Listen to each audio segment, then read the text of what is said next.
What is up, you guys? It is the Basement Gamer. Hopefully you can hear me correctly. Sorry, sorry about the little intro there.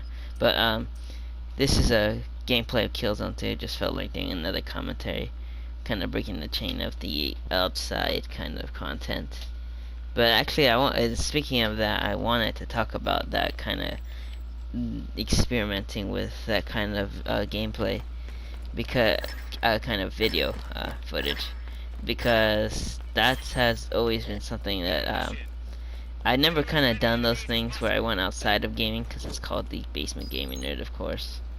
But I I do I just felt like kind of, the reason that I wanted to show you that is because that's what I've been doing for those couple months that I was gone. I got into real music kind of things, more so rock and roll and metal kind of music. I really enjoyed. I really kind of enjoy most types of music, excluding pop and modern rap, because, well, I never really enjoyed modern music as it is. But I just really, when I see good music, I will listen to it. Like, I don't really care, it doesn't matter what genre it is, as long as it sounds good to me, it's fine. I listened through a lot of bands. I discovered a lot of bands in my rock phase. I still have a rock phase, but it's more of a casual thing. Like, I went all the way from bands like Rolling Stones, the Beatles, Guns N' Roses, Aerosmith, to bands like heavy metal bands like Metallica, Megadeth, Pantera, Slipknot, System of a Down, Rage Against the Machine, and all those things.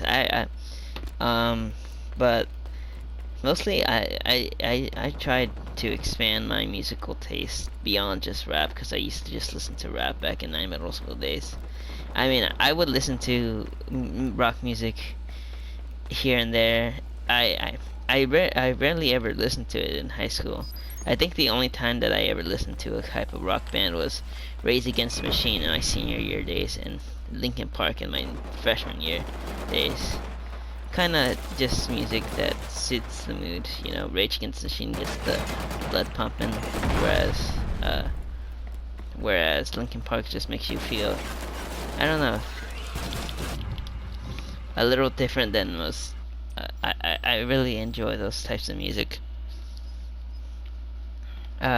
And now I just expanded my inventory of just metal bands. People probably think that, since I guess I could call myself a kind of a metalhead, because I do enjoy hardcore metal bands, thrash metal, death metal, even sometimes black metal, kind of, not really. I mean, I have a lot of bands under my belt that I've discovered, like, besides the mainstream, like the big four: Slayer, Pantera, not Pantera, Slayer, Megadeth, Metallica, and Anthrax. There's more other bands than that. There's Ghoul, Cannibal Corpse, a lot of those extreme bands, Exorder too. And I really just I became metal because of the founders of metal, Black Sabbath, of course, which are a great band. I do enjoy listening to Sabbath here and there. Most of the time, that's, like, I guess you could say that's my favorite band now. That I was gonna cover a thing on Tuesday about the Master of Reality, but for some reason it wouldn't want to upload. But yeah, I got the Master of Reality album. It's a great album. I love it, and it's not just has, like, what you would think is metal songs like Into the Void. I mean, there's songs like Children of the Grave, Into the Void, Lord of this World, and After Forever, and Sweet Leaf. But there's also songs like Solitude, Embryo, and Orchid that sound really, really, really nice and calming and relaxing, upbeat. Because Black Sabbath isn't just metal; it's a combination. They could just record whatever they want, but they kind of defied the hippie moments. It was something that the Black Sabbath album, when it came out in 1970, it kind of killed the counterculture kind of thing, because we're like, you know, the kind of love songs like the Beatles and things like that, where that was kind of going away, and rock was becoming more of a hardcore kind of thing with bands like Deep Purple, Led Zeppelin, and you know, Black Sabbath, of course. It was becoming heavier and it was becoming much louder. Times were changing in the 70s, and I guess that's how it was. Kind of like Black Sabbath was kind of those pioneers of heavy music and heavy metal as the start. I guess you could say my tastes are based off what I think is generally good. What do I think is a good music? I don't know, music that makes you feel something. I don't know, it could be anything. Happiness, happiness, excitement, joy, things that make you, or like enthusiastic. Rock makes me very, very, very like enthusiastic. Makes me feel alive. Maybe that's why I like it when I listen to rock, metal, or whatever.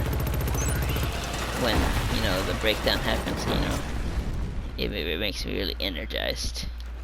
Screw coffee, you know, just put on some Metallica or something, because that will always get the blood iron pumping, you know. But generally, I think that metal is kind of misunderstood in the community of, which, I mean, there are some metal bands that I would not like to associate myself with. More of the extreme grindcore and other stuff like that. I mostly just listen to thrash metal, which is okay. I mean, Megadeth, Metallica aren't that extreme, to be honest. If you if you listen to the lyrics, you have to pay attention to the lyrics when you listen to a song like that. Megadeth mostly talks. If you listen to the Rust in Peace album, which I have, it mostly talks about government secrets and secret wars and stuff. Symphony of Destruction, if you ever listen to that, talks about if you give a man, it basically is like the quote that Abraham Lincoln said: if you want to test the true man's spirit, give him power, or something like that, because you're giving a mortal man his power, and when you do that, he can do whatever he wants with it, because he's free to do whatever. And when you kind of explore into the lyrics, into the minds of the metal artists like Dave Mustaine, James Hetfield, and Ozzy Osbourne, Lemmy, Kilmister, it doesn't matter. They all have something to say about our humanity, the things that we've done. There's other songs too. Peace sells, but who's buying? You know, there may be peace here in American soil, but there will be wars fought over there in Iran or Iraq, in Kuwait. It doesn't matter. You know, there could be peace here. It could be nice here, but who's buying it over there? Who's the one who's the one that has to pay the price? You know. And that's every kind of, if you listen to songs, it doesn't matter if it's metal, it could be rock, it could be punk, it could be jazz, it could be blues. You pay attention to the lyrics and you understand the viewpoints and the visions and the message that the artist is trying to get to you. And when you listen to that, you go, oh wow, he has a good point, you know. Every song kind of, I mean, there's songs that don't have a story, but most songs do have a backstory, have a meaning to it. Like I was gonna say in the Master of Reality review, you know, Into the Void, a pretty damn heavy song. It talks about us, how humanity is kind of, you know, leaving the earth, into going into the stars and going into the to create another home of love and peace, because overall in the thousands and thousands of years that we spent on this earth, most of the time we spent using it fighting against each other, causing bloodshed, using weapons of mass destruction each other, destroying not the earth but ourselves. And you know, when we create our home, we're starting with a new clean slate. You know, kind of our vision, but the thing is, also this, humans are not willing to change, not willing to give up that chaos, because they strive for those things for some reason. You know, I mean, metal is more inspirational than any other. You can put any other modern day pop star here, and you know, most don't compare to, you know, artists like Ozzy Osbourne, Lemmy Kilmister, or any Kirk Hammett or anything like that. You know, uh, most songs. I mean, there's other songs that talk about, like, you know, there's just songs like in hard rock mostly they talk about sex, drugs, or living in the city or something like that. Just that's technically the whole Appetite for Destruction album by Guns N' Roses or Led Zeppelin, you know. But when you go into metal, you can discover a lot of more things because they don't just talk about those things. They're more of a not. They're more, to me, more nonconformist than the punk movement that we have. And you know, people say that punk is the most like the most nonconformist movement of the um, the rock society or anything like that. Fuck, I keep dying. But I would say metal would be, because it explores other taboo topics that people don't like talking about, you know. And maybe that's why people don't like it, because they don't like to listen to those kind of things, and they don't like facing their issues. And I think that's why they are afraid of that kind of when people talk about those things, because they're not they focus on what you know, what we're doing as a society, what we're doing. People don't want to talk about. They rather talk about the weather or how much money they have in their wallet than talk about the real issues of our humanity. We're really fucked up, you know. You know, when someone speaks out, they don't listen, because, and then the thing is, they call them out. They call metal satanic because all they do is scream. Well, I don't know what kind of metal you're listening to. Well, are you listening to freaking Swedish black metal or something? If you just put a Megadeth song, I just put Rust in Peace, you'll understand. The first song there is calling is Holy Wars. Listen to Holy Wars. It talks about us killing each other for religion, us beheading it. The first lyric is, brother will kill brother, spilling blood across the land, killing for religion, something I don't understand. See, they're killing because they have different God. All the problems, and you put Rust in Peace, all the secrets that the government hide, all the problems that we had in our human history can be subbed up in the Rust in Peace and the Countdown to Extinction albums. Well, at least for what I think it is. Most songs do talk about things like that.